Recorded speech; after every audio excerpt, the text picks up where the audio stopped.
আসসালামু আলাইকুম ওয়া রাহমাতুল্লাহি ওয়া বারাকাতুহু। ইন্নাল হামদালিল্লাহ নাহমাদুহু ওয়া নুসাল্লি আলা রাসূলিহিল কারীম।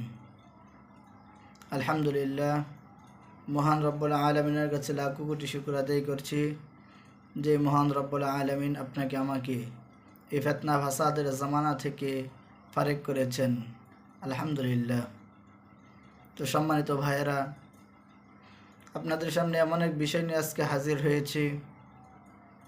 আমাদের এক ভাই প্রশ্ন করেছেন যে কোরবানির ক্ষেত্রে যে পশুকে কোরবানি দিবে ওই পশুর বয়স কত হতে হবে।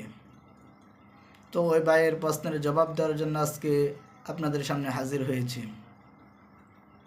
প্রিয় উপস্থিতি, মাসআলা হচ্ছে, কোনো ব্যক্তি যদি কোনো পশু ক্রয় করে কোরবানির জন্য, কোরবানি দেওয়ার ক্ষেত্রে কেউ যদি উট কোরবানি দিতে চায়, তাহলে ওই ব্যক্তির জন্য উট ক্রয়ের ক্ষেত্রে সর্বনিম্ন উটের বয়স হতে হবে 5 বছর। এর কমে যদি কেউ উট কোরবানি দেয় তাহলে তার কোরবানি হবে না, সর্বনিম্ন 5 বছর হতে হবে। এবং গরু এবং মহিষের ক্ষেত্রে মাসআলা হচ্ছে, তার সর্বনিম্ন বয়স 2 বছর হতে হবে।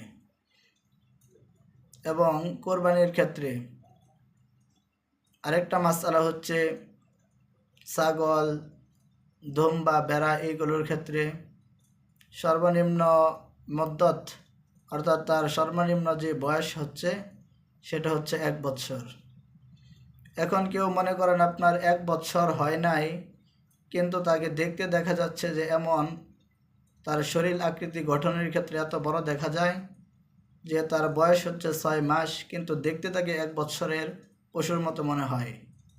তাহলে এই ক্ষেত্রে আপনার 6 মাসের দুম্বা এবং ভেড়া এইগুলো কোরবানি যদি করে তাহলে তার জন্য কোরবানি করাটা জায়েজ হবে। এর রেফারেন্স হচ্ছে ফতোয়ায়ে কাজী খান।